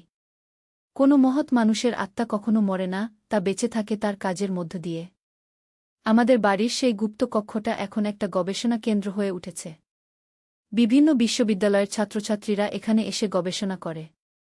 আমরা তাদের সব রকম সাহায্য করি। এইভাবে আমাদের সাধারণ একটা বাড়ি হয়ে উঠেছে জ্ঞান চর্চার একটা কেন্দ্র। আমার মনে হয় এটাই ছিল প্রফেসর রহিমের আসল পরিকল্পনা। তিনি চেয়েছিলেন তার বাড়িটা একদিন জ্ঞান বিতরণের কাজে ব্যবহৃত হোক। আমি এখন বুঝতে পারি যে জীবনের প্রতিটি মুহূর্তেই কোনো না কোনো রহস্য লুকিয়ে আছে। আমাদের শুধু সেগুলো খুঁজে বের করার মানসিকতা থাকতে হয়। আর সবচেয়ে বড় কথা, যা পাই তা দিয়ে নিজের পাশাপাশি অন্যদের উপকার করার চেষ্টা করতে হয়। আমাদের এই গল্প হয়তো অনেকের কাছে অবিশ্বাস্য মনে হবে, কিন্তু আমি বলবো, জীবনে এমন অনেক অবিশ্বাস্য ঘটনাই ঘটে। প্রয়োজন শুধু সেগুলোকে গ্রহণ করার মতো খোলা মন। আমার এই গল্প যদি কাউকে অনুপ্রাণিত করে তার নিজের জীবনে কোনো ইতিবাচক পরিবর্তন আনতে, তাহলেই আমার গল্প বলার সার্থকতা। কারণ একটা ভালো গল্পের উদ্দেশ্য শুধু বিনোদন দেওয়া নয়, মানুষকে ভাবতে শেখানো। প্রথম গন্তব্য ছিল পুরনো কবরস্থান। সেখানে পৌঁছে আমরা মানচিত্র অনুযায়ী একটা বিশেষ কবরের পাশে গেলাম। কবরের পাথরে কিছু পুরনো অক্ষর খোদাই করা। সাকিব সেগুলো পড়ার চেষ্টা করল। মা, এই লেখাগুলো আরবি মনে হচ্ছে। আমার আরবি পড়তে পারি না আমি বললাম, এটা হয়তো কোনো সূত্র বা নির্দেশনা হঠাৎ কবরের পাশের একটা পুরনো গাছের নিচে একটা ধাতব বাক্স চোখে পড়ল। আমরা সেটা তুলে খুললাম। ভেতরে একটা ছোট চিঠি আর একটা পুরনো চাবি। চিঠিতে লেখা ছিল, প্রথম ধাপ সম্পন্ন। এই চাবি দিয়ে নদীর ধারের পুরনো বটগাছের নিচের তালাবন্ধ সিন্দুক খোলা যাবে। কিন্তু সাবধান, নদীতে একটি রহস্যময় বাধা অপেক্ষা করছে আমরা নদীর দিকে রওনা দিলাম। নদীর ধারে সত্যিই একটা বিশাল বটগাছ ছিল। গাছের গোড়ায় খুঁজতে খুঁজতে একটা লোহার সিন্দুক পেলাম। চাবি দিয়ে খুলতেই ভেতর থেকে আরেকটা মানচিত্র আর একটা বিশেষ কম্পাস বেরিয়ে এল। নতুন মানচিত্রে পাহাড়ের গুহার বিস্তারিত দেখানো। আর কম্পাসটা সাধারণ কম্পাসের মতো নয়, এর কাঁটা একটা বিশেষ দিকে ইশারা করছে। সাকিব বলল, মা, এই কম্পাস হয়তো গুপ্তধনের দিকে নির্দেশ করছে। আমি বললাম, হতে পারে। কিন্তু দেখো, চিঠিতে বলা আছে নদীতে একটা বাধা অপেক্ষা করছে আমরা নদীর দিকে তাকালাম। জল পরিষ্কার, কিন্তু গভীর। আমাদের পার হতে হবে। হঠাৎ পানির নিচে কিছু একটা চকচক করতে দেখলাম। সাকিব বলল, মা, ওখানে কিছু আছে আমি সাঁতার জানতাম, তাই পানিতে নেমে গেলাম। নিচে গিয়ে দেখি একটা পুরনো ধাতব বাক্স। তুলে আনার পর খুলে দেখি ভেতরে একটা বিশেষ মূর্তি আর একটা চিঠি। চিঠিতে লেখা, এই মূর্তিটি হল পাহাড়ের গুহার তালার চাবি। গুহার মুখে একটা বিশেষ খাঁজ আছে, এই মূর্তি সেখানে বসালে গোপন দরজা খুলে যাবে। কিন্তু মনে রাখবে, গুহার ভেতরে অন্ধকার আর নীরবতার রাজ্য। সেখানে অনেক ভ্রান্তি আর বিভ্রম অপেক্ষা করছে আমরা পাহাড়ের দিকে রওনা দিলাম। পাহাড়ে উঠতে প্রায় 2 ঘন্টা লাগল। গুহার মুখে পৌঁছে দেখি সত্যিই একটা বিশেষ আকৃতির খাঁজ আছে। মূর্তিটা সেখানে বসাতেই একটা পাথরের দরজা সরে গেল। গুহার ভেতরটা ছিল রহস্যময়। দেয়ালে অনেক চিত্রকর্ম, মেঝেতে অদ্ভুত নকশা। আমরা টর্চের আলো এগিয়ে চললাম। হঠাৎ সাকিব থমকে দাঁড়াল। মা, শুনছ? কোনো আওয়াজ পাচ্ছ? আমি কান পেতে শুনলাম। মৃদু একটা সুরের আওয়াজ আসছে। হ্যাঁ, কিন্তু এটা কি? আমি বললাম। আমরা আওয়াজের উৎসের দিকে এগিয়ে গেলাম। একটা চেম্বারে পৌঁছে দেখি সেখানে পানির ফোঁটা পড়ার আওয়াজ। আর একটা পুরনো বেদির উপর একটা স্বর্ণের বাক্স। সাকিব বলল, মা, এটাই হয়তো মূল ধনভাণ্ডার। কিন্তু আমার মন বলছিল এত সহজ হওয়ার কথা নয়। বাক্সের কাছে গিয়ে দেখি তার উপর একটা সতর্কবার্তা লেখা, যে এই বাক্স খুলবে সে হয়তো ধনসম্পদ পাবে, কিন্তু তার সাথে একটা দায়বদ্ধতাও নিতে হবে। আমি ভেবেচিন্তে বাক্সটা খুললাম। ভেতরে স্বর্ণমুদ্রা আর রত্নপাথরের পাশাপাশি একটা চূড়ান্ত চিঠি পড়ে আছে। চিঠিতে লেখা, অভিনন্দন, তুমি সফল হয়েছ। কিন্তু এই ধনসম্পদ শুধু তোমার নয়। এটা তোমার সম্প্রদায়ের কল্যাণে ব্যবহার করতে হবে। আমি প্রফেসর রহিম আহমেদ এই ধনভাণ্ডার তৈরি করেছি ভবিষ্যৎ প্রজন্মের জন্য। যে এটা পাবে সে হবে এই এলাকার মানুষের সেবক। আমি বুঝতে পারলাম এটা শুধু একটা ধনসম্পদ নয়, একটা দায়িত্ব। সাকিবকে বললাম, বাবা, আমাদের এই সম্পদ দিয়ে এলাকার মানুষের উপকার করতে হবে। সাকিব মাথা নাড়ল। হ্যাঁ মা, তুমি ঠিক বলেছ। আমরা সেই ধনসম্পদ নিয়ে বাড়ি ফিরলাম। পরদিন আমরা এলাকার প্রবীণদের সাথে পরামর্শ করলাম। তারা আমাদের বললেন যে প্রফেসর রহিম আহমেদ সত্যিই এক সময় এই এলাকায় থাকতেন। তিনি একজন মহৎ মানুষ ছিলেন, সব সময় গরিব মানুষের পাশে দাঁড়াতেন। আমরা সিদ্ধান্ত নিলাম সেই ধনসম্পদ দিয়ে এলাকায় একটা স্কুল আর একটা হাসপাতাল তৈরি করব। সাকিব তার কলেজের বন্ধুদের নিয়ে একটা যুব সংগঠন গড়ল। তারা এলাকার উন্নয়নে কাজ শুরু করল। আমাদের এই অভিযান শুধু একটা ধনসম্পদ খোঁজার গল্প ছিল না, এটা ছিল একটা মানবিক দায়বদ্ধতার গল্প। আমরা বুঝতে পেরেছিলাম যে প্রকৃত সম্পদ শুধু স্বর্ণরূপ নয়, বরং মানুষের কল্যাণে কাজ করার মধ্যেই আছে। আজ 1 বছর পর আমাদের তৈরি স্কুলে শতাধিক শিশু পড়াশোনা করছে। হাসপাতালে এলাকার মানুষ বিনামূল্যে চিকিৎসা পাচ্ছে। সাকিব এখন একজন সমাজসেবী যুবক হিসেবে পরিচিত। আমার মনে হয় প্রফেসর রহিম আহমেদ এভাবেই চেয়েছিলেন তার গুপ্ত ধনভাণ্ডার ব্যবহৃত হোক। শুধু ব্যক্তিগত সম্পদ হিসেবে নয়, বরং পুরো সমাজের কল্যাণের জন্য। এই ছিল আমাদের রহস্যময় অভিযানের গল্প।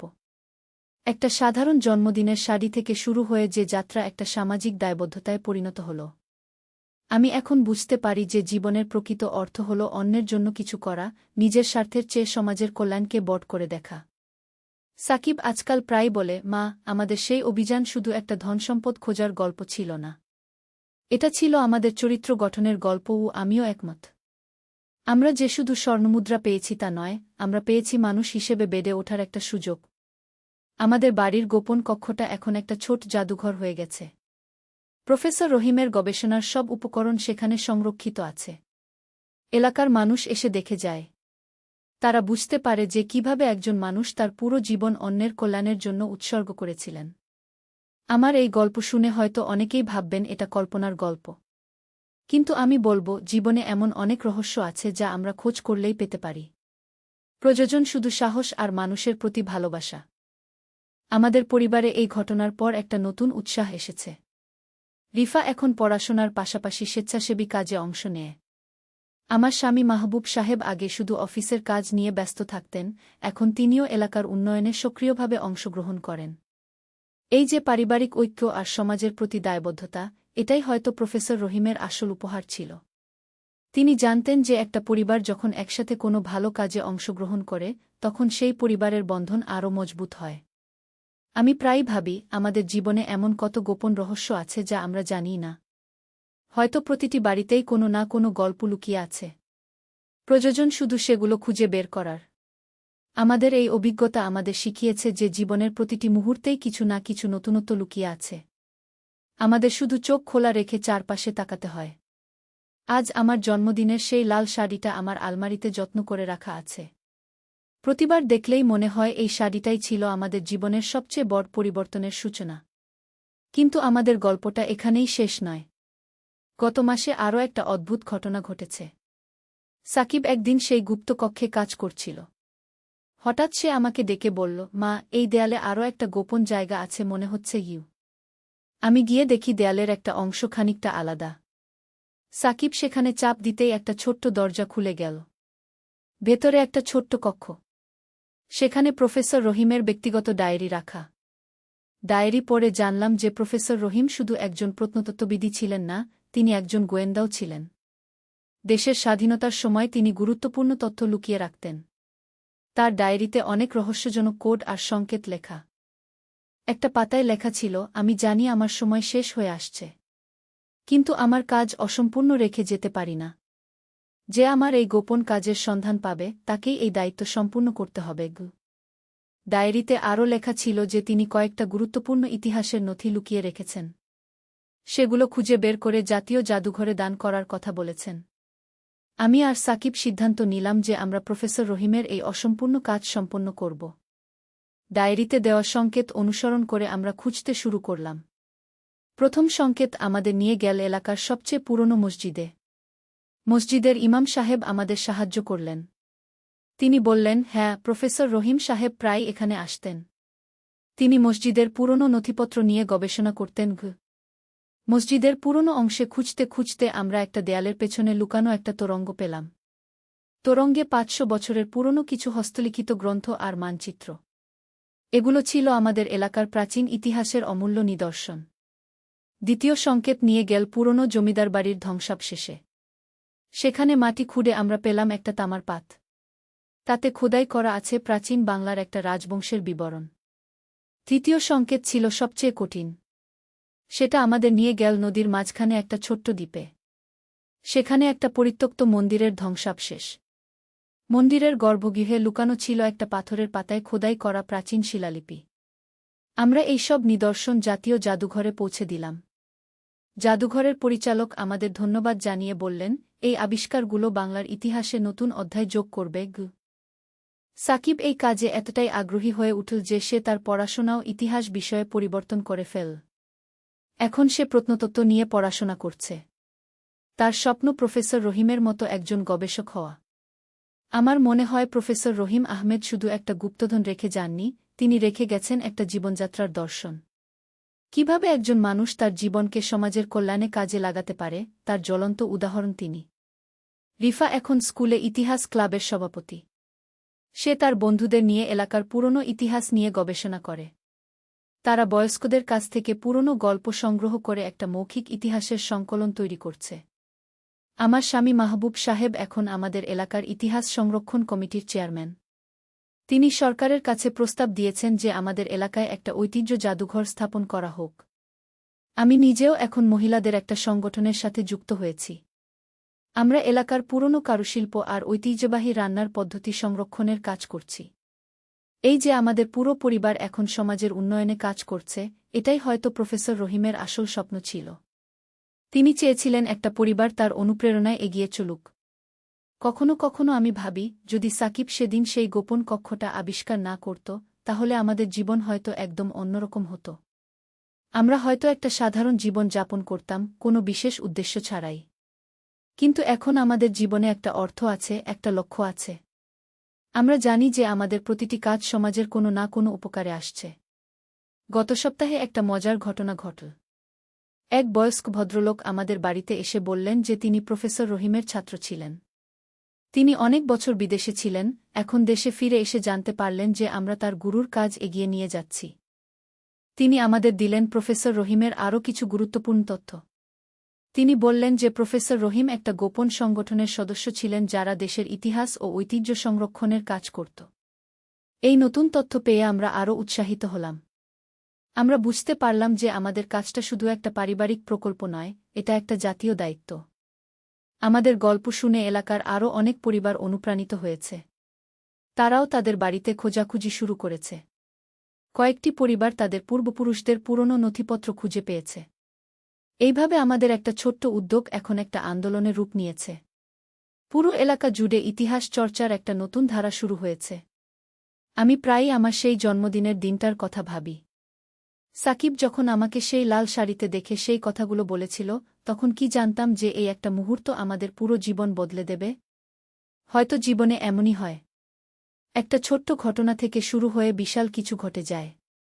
আমাদের শুধু চোখ কান খোলা রেখে জীবনের সংকেতগুলো বুঝতে হয়। আজকাল সাকিব প্রায় বলে, মা, আমার মনে হয় প্রফেসর রহিম এখনও কোথাও থেকে আমাদের দেখছেন। তিনি খুশি হচ্ছেন যে তার স্বপ্ন পূরণ হচ্ছে। আমিও একই রকম মনে করি। কোনো মহৎ মানুষের আত্মা কখনো মরে না, তা বেঁচে থাকে তার কাজের মধ্য দিয়ে। আমাদের বাড়ির সেই গুপ্ত কক্ষটা এখন একটা গবেষণা কেন্দ্র হয়ে উঠেছে। বিভিন্ন বিশ্ববিদ্যালয়ের ছাত্রছাত্রীরা এখানে এসে গবেষণা করে। আমরা তাদের সব রকম সাহায্য করি। এইভাবে আমাদের সাধারণ একটা বাড়ি হয়ে উঠেছে জ্ঞান চর্চার একটা কেন্দ্র। আমার মনে হয় এটাই ছিল প্রফেসর রহিমের আসল পরিকল্পনা। তিনি চেয়েছিলেন তার বাড়িটা একদিন জ্ঞান বিতরণের কাজে ব্যবহৃত হোক। আমি এখন বুঝতে পারি যে জীবনের প্রতিটি মুহূর্তেই কোনো না কোনো রহস্য লুকিয়ে আছে। আমাদের শুধু সেগুলো খুঁজে বের করার মানসিকতা থাকতে হয়। আর সবচেয়ে বড় কথা, যা পাই তা দিয়ে নিজের পাশাপাশি অন্যদের উপকার করার চেষ্টা করতে হয়। আমাদের এই গল্প হয়তো অনেকের কাছে অবিশ্বাস্য মনে হবে। কিন্তু আমি বলবো, জীবনে এমন অনেক অবিশ্বাস্য ঘটনাই ঘটে। প্রয়োজন শুধু সেগুলোকে গ্রহণ করার মতো খোলা মন। আমার এই গল্প যদি কাউকে অনুপ্রাণিত করে তার নিজের জীবনে কোনো ইতিবাচক পরিবর্তন আনতে, তাহলেই আমার গল্প বলার সার্থকতা। কারণ একটা ভালো গল্পের উদ্দেশ্য শুধু বিনোদন দেওয়া নয়, মানুষকে ভাবতে শেখানো। প্রথম গন্তব্য ছিল পুরনো কবরস্থান। সেখানে পৌঁছে আমরা মানচিত্র অনুযায়ী একটা বিশেষ কবরের পাশে গেলাম। কবরের পাথরে কিছু পুরনো অক্ষর খোদাই করা। সাকিব সেগুলো পড়ার চেষ্টা করল। মা, এই লেখাগুলো আরবি মনে হচ্ছে। আমার আরবি পড়তে পারি না। আমি বললাম, এটা হয়তো কোনো সূত্র বা নির্দেশনা। হঠাৎ কবরের পাশের একটা পুরনো গাছের নিচে একটা ধাতব বাক্স চোখে পড়ল। আমরা সেটা তুলে খুললাম। ভেতরে একটা ছোট চিঠি আর একটা পুরনো চাবি। চিঠিতে লেখা ছিল, প্রথম ধাপ সম্পন্ন। এই চাবি দিয়ে নদীর ধারের পুরনো বটগাছের নিচের তালাবন্ধ সিন্দুক খোলা যাবে। কিন্তু সাবধান, নদীতে একটি রহস্যময় বাধা অপেক্ষা করছে গি। আমরা নদীর দিকে রওনা দিলাম। নদীর ধারে সত্যিই একটা বিশাল বটগাছ ছিল। গাছের গোড়ায় খুঁজতে খুঁজতে একটা লোহার সিন্দুক পেলাম। চাবি দিয়ে খুলতেই ভেতর থেকে আরেকটা মানচিত্র আর একটা বিশেষ কম্পাস বেরিয়ে এল। নতুন মানচিত্রে পাহাড়ের গুহার বিস্তারিত দেখানো। আর কম্পাসটা সাধারণ কম্পাসের মতো নয়, এর কাঁটা একটা বিশেষ দিকে ইশারা করছে। সাকিব বলল, মা, এই কম্পাস হয়তো গুপ্তধনের দিকে নির্দেশ করছে। আমি বললাম, হতে পারে। কিন্তু দেখো, চিঠিতে বলা আছে নদীতে একটা বাধা অপেক্ষা করছে গি। আমরা নদীর দিকে তাকালাম। জল পরিষ্কার, কিন্তু গভীর। আমাদের পার হতে হবে। হঠাৎ পানির নিচে কিছু একটা চকচক করতে দেখলাম। সাকিব বলল, মা, ওখানে কিছু আছে গি। আমি সাঁতার জানতাম, তাই পানিতে নেমে গেলাম। নিচে গিয়ে দেখি একটা পুরনো ধাতব বাক্স। তুলে আনার পর খুলে দেখি ভেতরে একটা বিশেষ মূর্তি আর একটা চিঠি। চিঠিতে লেখা, এই মূর্তিটি হল পাহাড়ের গুহার তালার চাবি। গুহার মুখে একটা বিশেষ খাঁজ আছে, এই মূর্তি সেখানে বসালে গোপন দরজা খুলে যাবে। কিন্তু মনে রাখবে, গুহার ভেতরে অন্ধকার আর নীরবতার রাজ্য। সেখানে অনেক ভ্রান্তি আর বিভ্রম অপেক্ষা করছে গি। আমরা পাহাড়ের দিকে রওনা দিলাম। পাহাড়ে উঠতে প্রায় 2 ঘন্টা লাগল। গুহার মুখে পৌঁছে দেখি সত্যিই একটা বিশেষ আকৃতির খাঁজ আছে। মূর্তিটা সেখানে বসাতেই একটা পাথরের দরজা সরে গেল। গুহার ভেতরটা ছিল রহস্যময়। দেয়ালে অনেক চিত্রকর্ম, মেঝেতে অদ্ভুত নকশা। আমরা টর্চের আলো এগিয়ে চললাম। হঠাৎ সাকিব থমকে দাঁড়াল। মা, শুনছ? কোনো আওয়াজ পাচ্ছ? আমি কান পেতে শুনলাম। মৃদু একটা সুরের আওয়াজ আসছে। হ্যাঁ, কিন্তু এটা কি? আমি বললাম। আমরা আওয়াজের উৎসের দিকে এগিয়ে গেলাম। একটা চেম্বারে পৌঁছে দেখি সেখানে পানির ফোঁটা পড়ার আওয়াজ। আর একটা পুরনো বেদির উপর একটা স্বর্ণের বাক্স। সাকিব বলল, মা, এটাই হয়তো মূল ধনভাণ্ডার। কিন্তু আমার মন বলছিল এত সহজ হওয়ার কথা নয়। বাক্সের কাছে গিয়ে দেখি তার উপর একটা সতর্কবার্তা লেখা, যে এই বাক্স খুলবে সে হয়তো ধনসম্পদ পাবে, কিন্তু তার সাথে একটা দায়বদ্ধতাও নিতে হবে। আমি ভেবেচিন্তে বাক্সটা খুললাম। ভেতরে স্বর্ণমুদ্রা আর রত্নপাথরের পাশাপাশি একটা চূড়ান্ত চিঠি পড়ে আছে। চিঠিতে লেখা, অভিনন্দন, তুমি সফল হয়েছ। কিন্তু এই ধনসম্পদ শুধু তোমার নয়। এটা তোমার সম্প্রদায়ের কল্যাণে ব্যবহার করতে হবে। আমি প্রফেসর রহিম আহমেদ এই ধনভাণ্ডার তৈরি করেছি ভবিষ্যৎ প্রজন্মের জন্য। যে এটা পাবে সে হবে এই এলাকার মানুষের সেবক। আমি বুঝতে পারলাম এটা শুধু একটা ধনসম্পদ নয়, একটা দায়িত্ব। সাকিবকে বললাম, বাবা, আমাদের এই সম্পদ দিয়ে এলাকার মানুষের উপকার করতে হবে। সাকিব মাথা নাড়ল। হ্যাঁ মা, তুমি ঠিক বলেছ। আমরা সেই ধনসম্পদ নিয়ে বাড়ি ফিরলাম। পরদিন আমরা এলাকার প্রবীণদের সাথে পরামর্শ করলাম। তারা আমাদের বললেন যে প্রফেসর রহিম আহমেদ সত্যিই এক সময় এই এলাকায় থাকতেন। তিনি একজন মহৎ মানুষ ছিলেন, সব সময় গরিব মানুষের পাশে দাঁড়াতেন। আমরা সিদ্ধান্ত নিলাম সেই ধনসম্পদ দিয়ে এলাকায় একটা স্কুল আর একটা হাসপাতাল তৈরি করব। সাকিব তার কলেজের বন্ধুদের নিয়ে একটা যুব সংগঠন গড়ল। তারা এলাকার উন্নয়নে কাজ শুরু করল।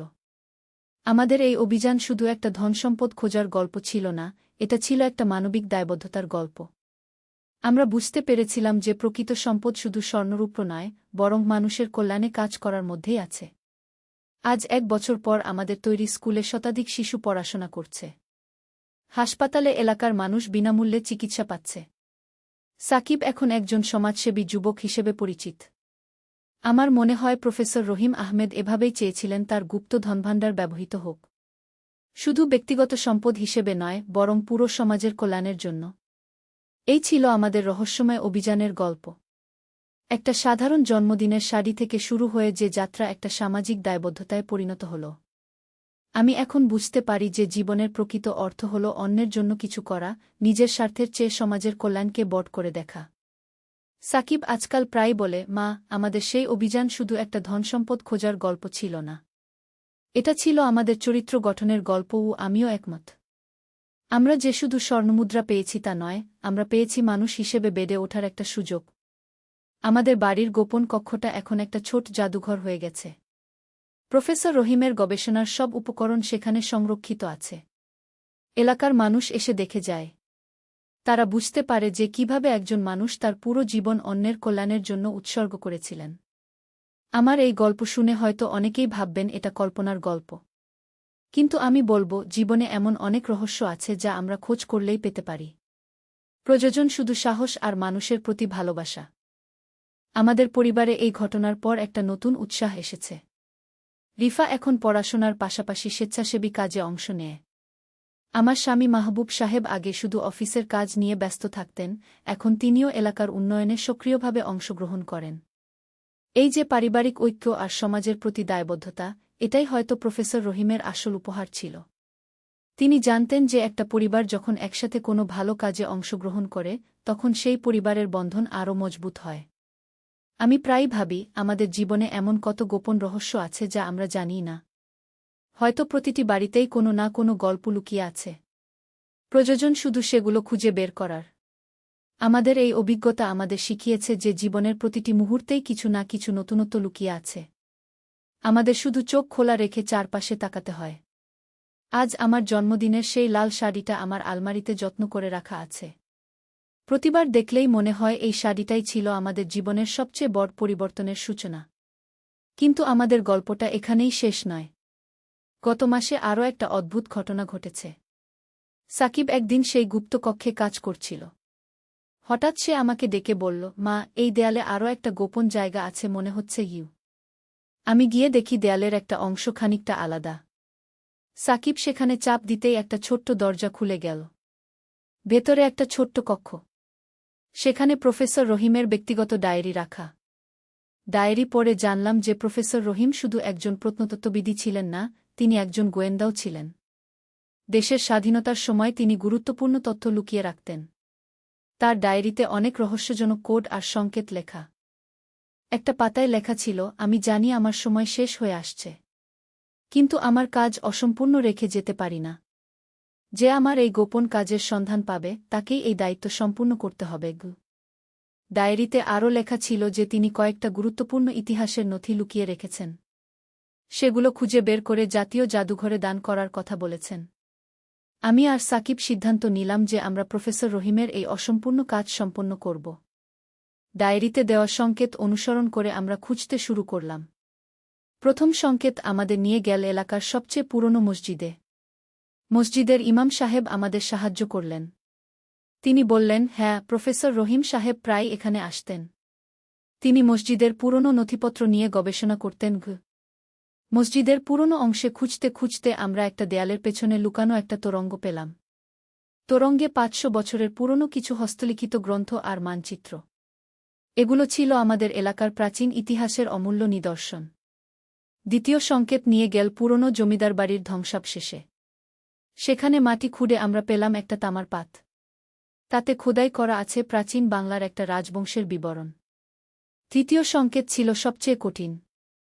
সেটা আমাদের নিয়ে গেল নদীর মাঝখানে একটা ছোট্ট দ্বীপে। সেখানে একটা পরিত্যক্ত মন্দিরের ধ্বংসাবশেষ। মন্দিরের গর্ভগৃহে লুকানো ছিল একটা পাথরের পাতায় খোদাই করা প্রাচীন শিলালিপি। আমরা এই সব নিদর্শন জাতীয় জাদুঘরে পৌঁছে দিলাম। জাদুঘরের পরিচালক আমাদের ধন্যবাদ জানিয়ে বললেন, এই আবিষ্কারগুলো বাংলার ইতিহাসে নতুন অধ্যায় যোগ করবে। সাকিব এই কাজে এতটাই আগ্রহী হয়ে উঠল যে সে তার পড়াশোনাও ইতিহাস বিষয়ে পরিবর্তন করে ফেল। এখন সে প্রত্নতত্ত্ব নিয়ে পড়াশোনা করছে। তার স্বপ্ন প্রফেসর রহিমের মতো একজন গবেষক হওয়া। আমার মনে হয় প্রফেসর রহিম আহমেদ শুধু একটা গুপ্তধন রেখে যাননি, তিনি রেখে গেছেন একটা জীবনযাত্রার দর্শন। কিভাবে একজন মানুষ তার জীবনকে সমাজের কল্যাণে কাজে লাগাতে পারে, তার জ্বলন্ত উদাহরণ তিনি। রিফা এখন স্কুলে ইতিহাস ক্লাবের সভাপতি। সে তার বন্ধুদের নিয়ে এলাকার পুরনো ইতিহাস নিয়ে গবেষণা করে। তারা বয়স্কদের কাছ থেকে পুরনো গল্প সংগ্রহ করে একটা মৌখিক ইতিহাসের সংকলন তৈরি করছে। আমার স্বামী মাহবুব সাহেব এখন আমাদের এলাকার ইতিহাস সংরক্ষণ কমিটির চেয়ারম্যান। তিনি সরকারের কাছে প্রস্তাব দিয়েছেন যে আমাদের এলাকায় একটা ঐতিহ্য জাদুঘর স্থাপন করা হোক। আমি নিজেও এখন মহিলাদের একটা সংগঠনের সাথে যুক্ত হয়েছি। আমরা এলাকার পুরনো কারুশিল্প আর ঐতিহ্যবাহী রান্নার পদ্ধতি সংরক্ষণের কাজ করছি। এই যে আমাদের পুরো পরিবার এখন সমাজের উন্নয়নে কাজ করছে, এটাই হয়তো প্রফেসর রহিমের আসল স্বপ্ন ছিল। তিনি চেয়েছিলেন একটা পরিবার তার অনুপ্রেরণায় এগিয়ে চলুক। কখনো কখনো আমি ভাবি, যদি সাকিব সেদিন সেই গোপন কক্ষটা আবিষ্কার না করত, তাহলে আমাদের জীবন হয়তো একদম অন্যরকম হতো। আমরা হয়তো একটা সাধারণ জীবন যাপন করতাম, কোনো বিশেষ উদ্দেশ্য ছাড়াই। কিন্তু এখন আমাদের জীবনে একটা অর্থ আছে, একটা লক্ষ্য আছে। আমরা জানি যে আমাদের প্রতিটি কাজ সমাজের কোনো না কোনো উপকারে আসছে। গত সপ্তাহে একটা মজার ঘটনা ঘটল। এক বয়স্ক ভদ্রলোক আমাদের বাড়িতে এসে বললেন যে তিনি প্রফেসর রহিমের ছাত্র ছিলেন। তিনি অনেক বছর বিদেশে ছিলেন, এখন দেশে ফিরে এসে জানতে পারলেন যে আমরা তার গুরুর কাজ এগিয়ে নিয়ে যাচ্ছি। তিনি আমাদের দিলেন প্রফেসর রহিমের আরও কিছু গুরুত্বপূর্ণ তথ্য। তিনি বললেন যে প্রফেসর রহিম একটা গোপন সংগঠনের সদস্য ছিলেন যারা দেশের ইতিহাস ও ঐতিহ্য সংরক্ষণের কাজ করত। এই নতুন তথ্য পেয়ে আমরা আরও উৎসাহিত হলাম। আমরা বুঝতে পারলাম যে আমাদের কাজটা শুধু একটা পারিবারিক প্রকল্প নয়, এটা একটা জাতীয় দায়িত্ব। আমাদের গল্প শুনে এলাকার আরও অনেক পরিবার অনুপ্রাণিত হয়েছে। তারাও তাদের বাড়িতে খোঁজাখুঁজি শুরু করেছে। কয়েকটি পরিবার তাদের পূর্বপুরুষদের পুরনো নথিপত্র খুঁজে পেয়েছে। এইভাবে আমাদের একটা ছোট্ট উদ্যোগ এখন একটা আন্দোলনের রূপ নিয়েছে। পুরো এলাকা জুড়ে ইতিহাস চর্চার একটা নতুন ধারা শুরু হয়েছে। আমি প্রায়ই আমার সেই জন্মদিনের দিনটার কথা ভাবি। সাকিব যখন আমাকে সেই লাল শাড়িতে দেখে সেই কথাগুলো বলেছিল, তখন কি জানতাম যে এই একটা মুহূর্ত আমাদের পুরো জীবন বদলে দেবে? হয়তো জীবনে এমনই হয়। একটা ছোট্ট ঘটনা থেকে শুরু হয়ে বিশাল কিছু ঘটে যায়। আমাদের শুধু চোখ কান খোলা রেখে জীবনের সংকেতগুলো বুঝতে হয়। আজকাল সাকিব প্রায় বলে, মা, আমার মনে হয় প্রফেসর রহিম এখনও কোথাও থেকে আমাদের দেখছেন। তিনি খুশি হচ্ছেন যে তার স্বপ্ন পূরণ হচ্ছে। আমিও একই রকম মনে করি। কোনো মহৎ মানুষের আত্মা কখনো মরে না, তা বেঁচে থাকে তার কাজের মধ্য দিয়ে। আমাদের বাড়ির সেই গুপ্ত কক্ষটা এখন একটা গবেষণা কেন্দ্র হয়ে উঠেছে। বিভিন্ন বিশ্ববিদ্যালয়ের ছাত্রছাত্রীরা এখানে এসে গবেষণা করে। আমরা তাদের সব রকম সাহায্য করি। এইভাবে আমাদের সাধারণ একটা বাড়ি হয়ে উঠেছে জ্ঞান চর্চার একটা কেন্দ্র। আমার মনে হয় এটাই ছিল প্রফেসর রহিমের আসল পরিকল্পনা। তিনি চেয়েছিলেন তার বাড়িটা একদিন জ্ঞান বিতরণের কাজে ব্যবহৃত হোক। আমি এখন বুঝতে পারি যে জীবনের প্রতিটি মুহূর্তেই কোনো না কোনো রহস্য লুকিয়ে আছে। আমাদের শুধু সেগুলো খুঁজে বের করার মানসিকতা থাকতে হয়। আর সবচেয়ে বড় কথা, যা পাই তা দিয়ে নিজের পাশাপাশি অন্যদের উপকার করার চেষ্টা করতে হয়। আমাদের এই গল্প হয়তো অনেকের কাছে অবিশ্বাস্য মনে হবে। কিন্তু আমি বলবো, জীবনে এমন অনেক অবিশ্বাস্য ঘটনাই ঘটে। প্রয়োজন শুধু সেগুলোকে গ্রহণ করার মতো খোলা মন। আমার এই গল্প যদি কাউকে অনুপ্রাণিত করে তার নিজের জীবনে কোনো ইতিবাচক পরিবর্তন আনতে, তাহলেই আমার গল্প বলার সার্থকতা। কারণ একটা ভালো গল্পের উদ্দেশ্য শুধু বিনোদন দেওয়া নয়, মানুষকে ভাবতে শেখানো।